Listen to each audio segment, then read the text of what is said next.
coming up on this edition of Southwest TV News. Amidst the hustle and bustle of the holiday season, RCMP are reminding you to keep thieves at bay and lock your doors. Over the past 10 years now, a dedicated group of volunteers in Hodgeville have been bringing you a decorative holiday display.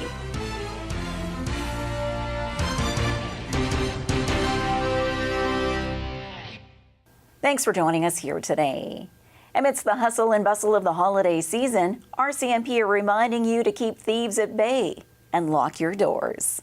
With all the hustle and bustle of the season, you may be distracted and forget to lock your doors. And this is exactly what thieves are counting on. And the RCMP have a few safety tips to keep in mind. We are seeing an increase in thefts from vehicles this time of the year. People are downtown shopping and they're in a hurry to run in and grab that quick gift card, and they may not lock their doors or leave their gifts that are unwrapped wide open and accessible and visible in the back seat. So if you have the opportunity, put them in the trunk, or if you don't have a trunk in your vehicle, we would suggest that you cover them up, possibly with a blanket or something, just to deter anybody from even seeing them in that need or desire for someone to just help themselves. And if you are planning to leave town for a few days, keep your home looking lived in.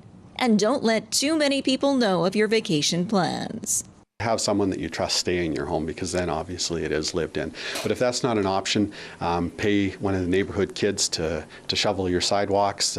Maybe talk to your neighbor, see if they'll park one of their vehicles on your driveway every now and then.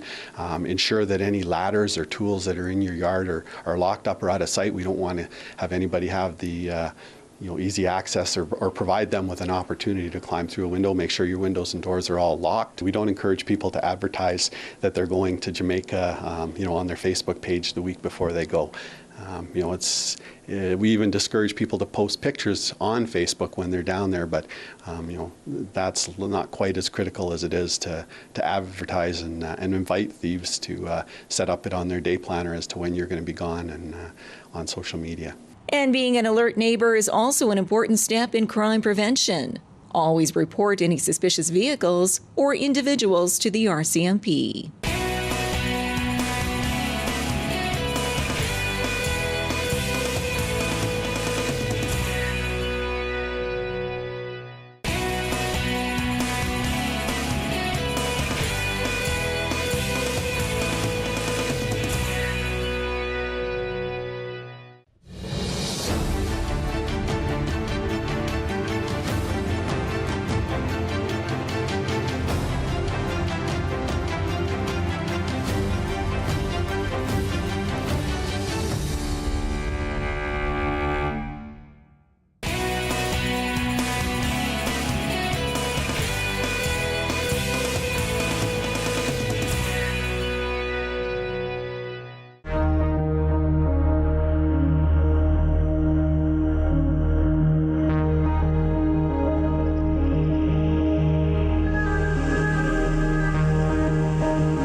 My name is Gabriela Garcia Luna, and I am a visual artist. My work is based in photography, and I'm represented by the Slate's Fine Art Gallery. I live in Moose Jaw, Saskatchewan, where I have my studio, and my work is about the relationships between the different realities we exist and a way to transit them in a very subjective way, hopefully in a contemplative, poetic way that evokes in the viewer something to discover. My work is photography-based, and meaning I use photography as a material for my work and as a concept for my work. I build images that are in essence photographic, but I rework them in many different ways. I experiment in many different ways, and one of them is by working digitally and layering different images I take. And I take a lot of images in nature, because it's where I find amazement and spaces for contemplation of things, details, or big things that really trigger in me interest and emotion. So my work is based in photography, but I include mixed media. I include also installation work sometimes in my work. Travel a lot, and traveling for me has been a way to to know about myself more and about the world more, and to connect and to understand and to discover. It's just, for me, I'm just kind of too curious, you know? So if that curiosity has taken me from place to place and has taken me to long journeys like India, where I return often, or all around Mexico, or took me to Canada. And so those places that I explore, you know, are often very connected to nature. And well, because that's where I find a space of calm and a space of connection.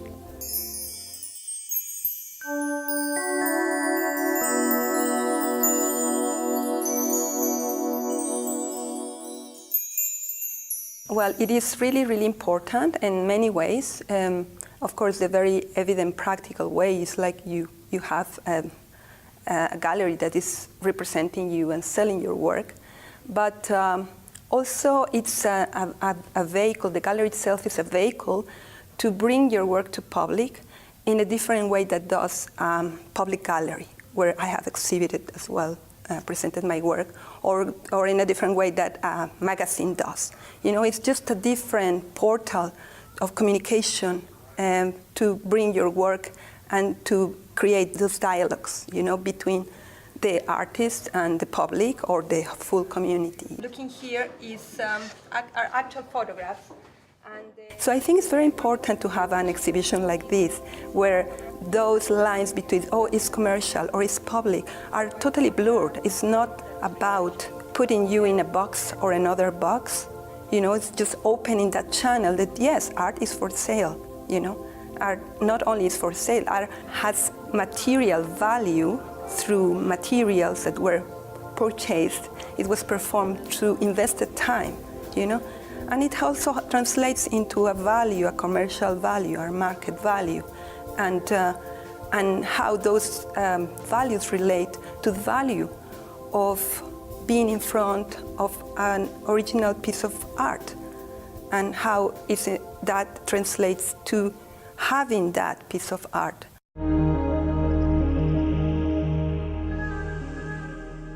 Over the past 10 years now, a dedicated group of volunteers in Hodgeville have been bringing you a decorative holiday display. We have more in this special Southwest TV News feature.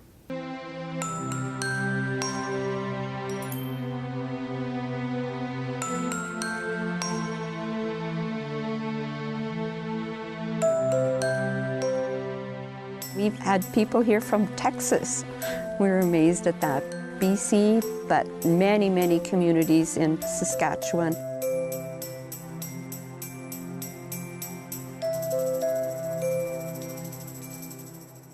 We started it about 8 years ago, and in a little community church, and after that it just outgrew the church and we came into here. So I had originally seen a display similar to this in Edmonton where we lived.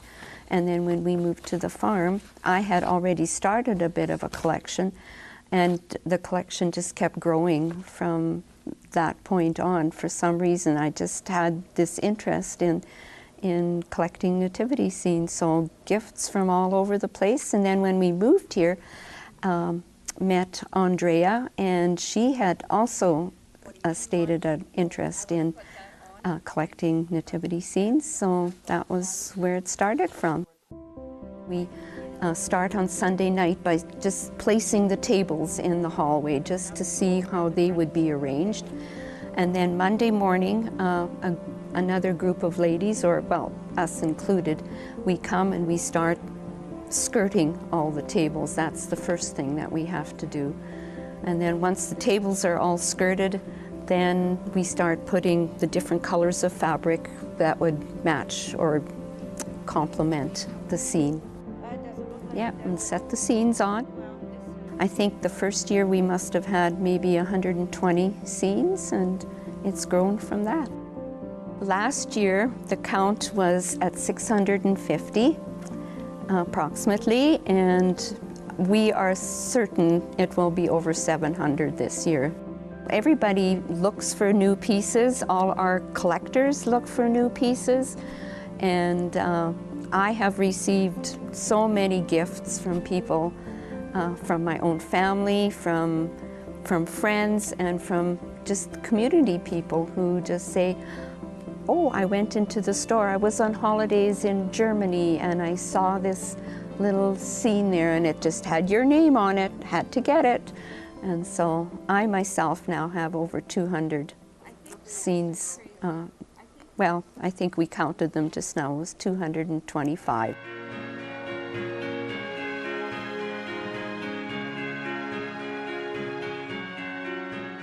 I guess initially how it started with me getting collectors or getting collectors together was they would have come to our event earlier in years past, and they would have approached me and said, you know, I have a collection too, and then we would have invited them to come and share their collection with us. And many of the collectors said, oh, we have pieces that we don't see here. And so I said, oh, that would be just amazing to have you come and share them and let people see your collection as well, too.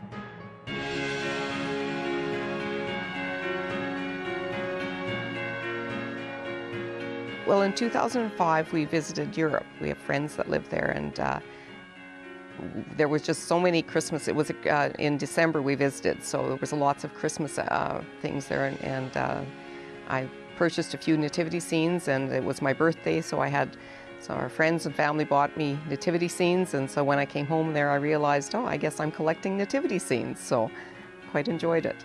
I have about 70, sets.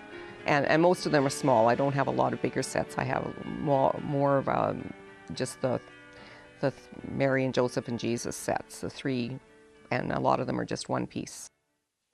A nativity scene I bought when we were in London, England, and I think it was in Winchester Cathedral that I bought it. It's actually made of an olive tree from Jerusalem, is what they told us. So it's one of my favorite pieces as well. Okay, this cardboard one, we're thinking anywhere the 40s or 50s. We're not exactly sure. We don't know the story behind it, but I found it in my mom and dad's house when we were cleaning it out after mom passed away and dad moved to Swift Current.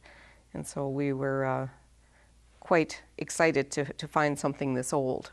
And it's in very good shape. It still has all its pieces and all together. Our friend Evelyn was very supportive of what we were doing and sharing through Night Jesus Was Born. And she had characters that she shared with us at our events when we first started our display. And since then she has passed away. And her daughter-in-law found a huge stable. And I believe it came from one of her aunts or something like that. And it just so happened that Evelyn's characters matched this big display or this big stable that her daughter-in-law found. And yeah, it's amazing. And that scene has been with us every year since then. It's a unique display, and I don't know of another place in Saskatchewan that would maybe be doing this. It was just a dream or something that just was twigged in my mind that we should just share with our friends here. So, and we count it a real privilege. It's our gift to our community. We've just insisted on for ourselves, just to have it always the first weekend in December. So the Friday, Saturday, and Sunday, always. We have no cost. Come on in and enjoy it.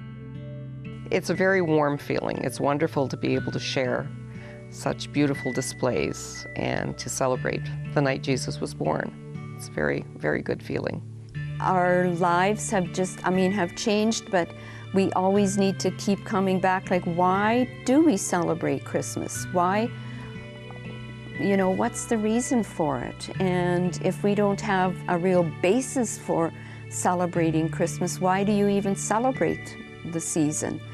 And I think that, to me, has meant so much, that I'm focusing back on the real meaning of why, you know, God loved us so much that He sent this little baby to us, and through Him we could have life everlasting and peace and joy and happiness. So that's why I enjoy doing it.